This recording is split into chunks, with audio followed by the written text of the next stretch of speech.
Hello everyone. Okay, as mentioned the other day in the previous cheesecake recipe, my daughter was going to be making us or showing us how to make an Oreo cookie cheesecake. So I'm so excited. So I'm going to hand it over to her.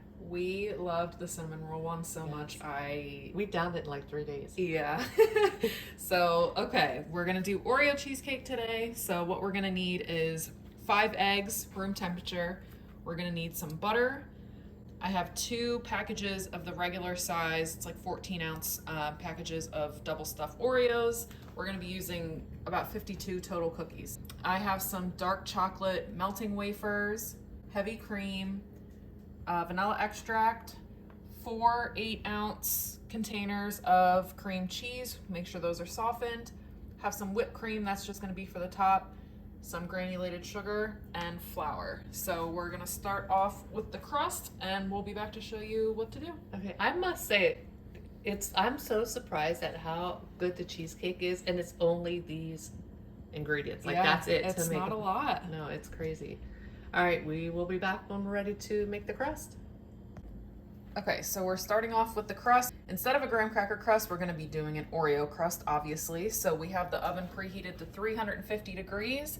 In a Ziploc bag, I have 20 Oreos with the cream. And then I have 4 tablespoons of butter that we're gonna melt and a mallet to, to break them up. We're trying to mallet this time. The other thing did work, but I wanted to see if that'll work. Yeah, and again, you can use a food processor for this too, probably make it a little easier for you, but we're gonna go ahead and crush up these Oreos, melt the butter, and then mix them together, and then we'll be back. Okay, so we have our 20 crushed up Oreos here, and then I have 4 tablespoons of melted butter, so we're just gonna dump this in here.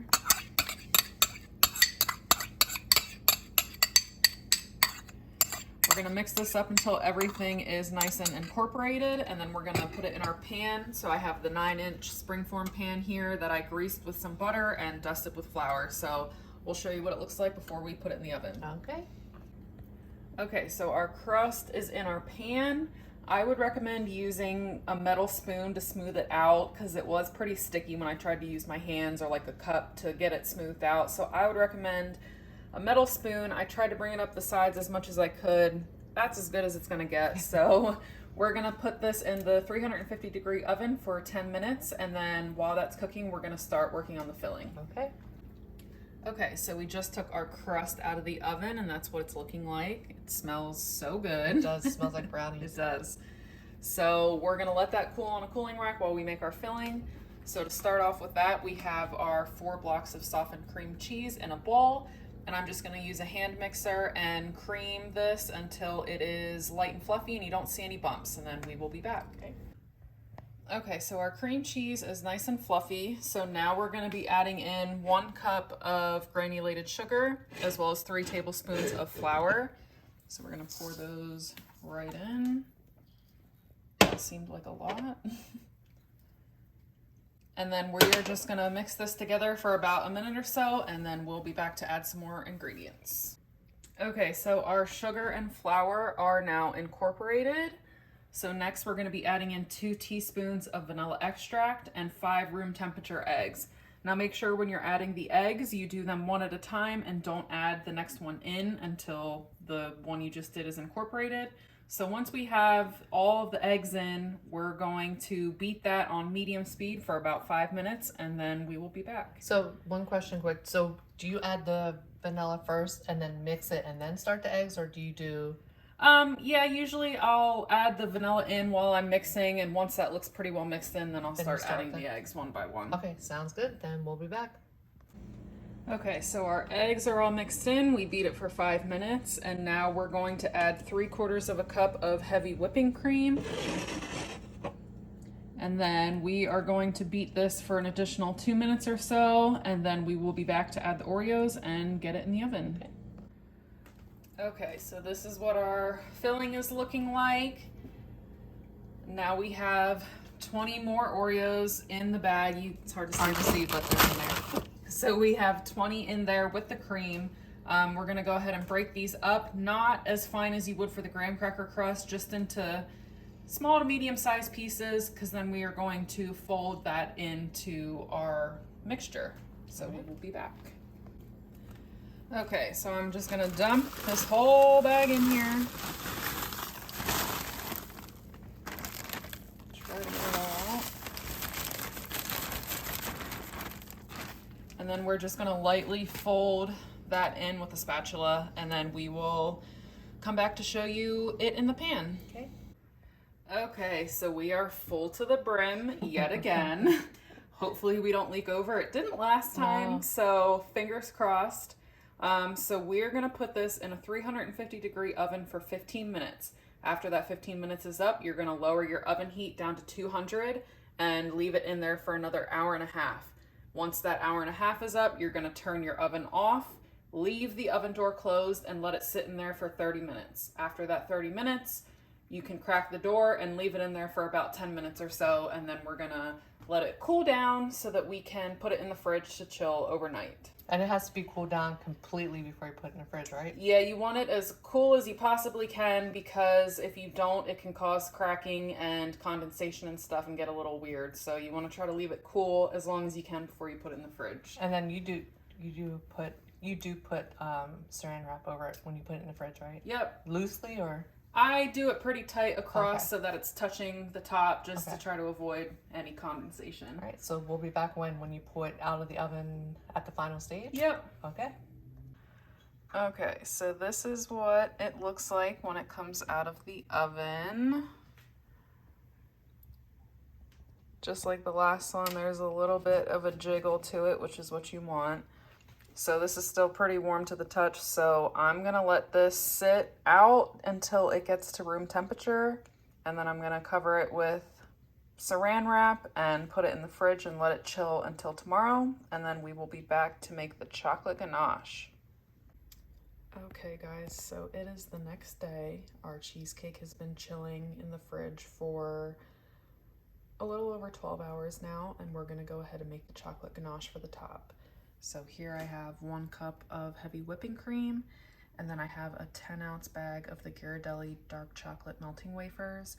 We only need 8 ounces of this bag, so I'm gonna be using most of it, but not all.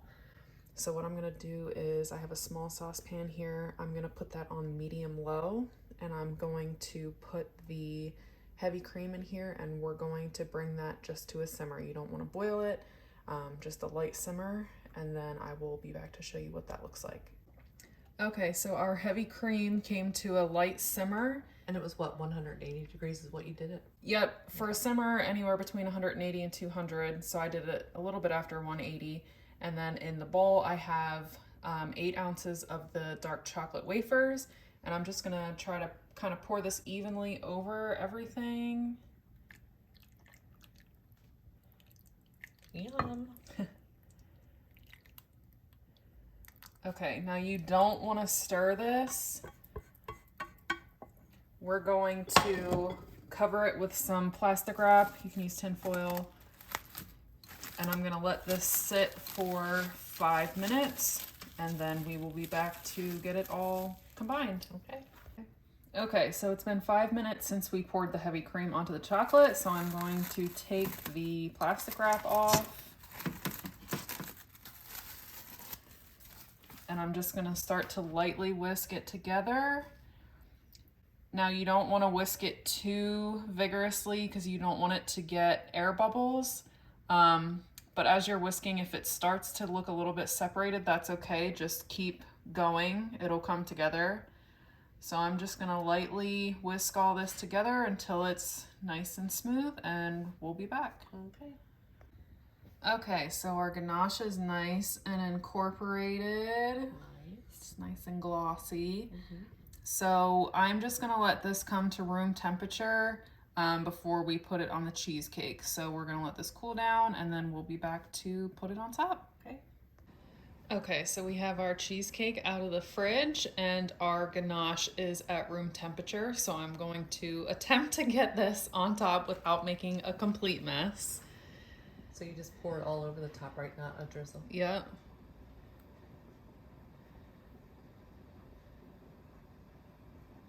This is gonna be so good.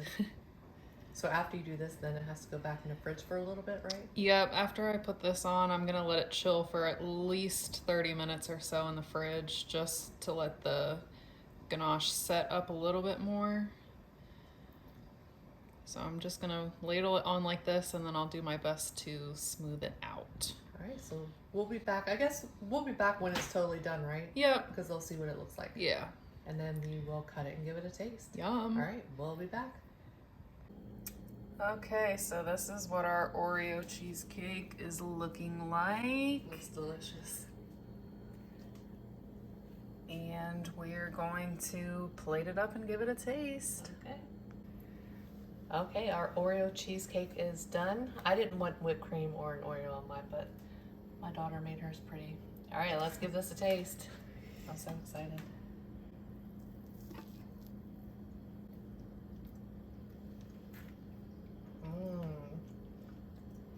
Yum. That is so good.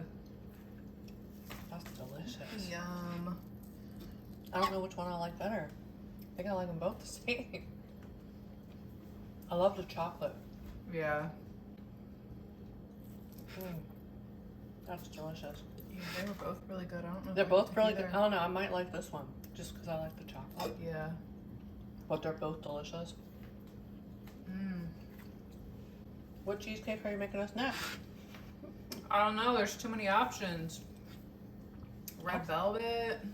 That sounds good. That'll be a little more in depth, but Yeah, this is absolutely delicious, you guys. If you make this, please let us know how you like it.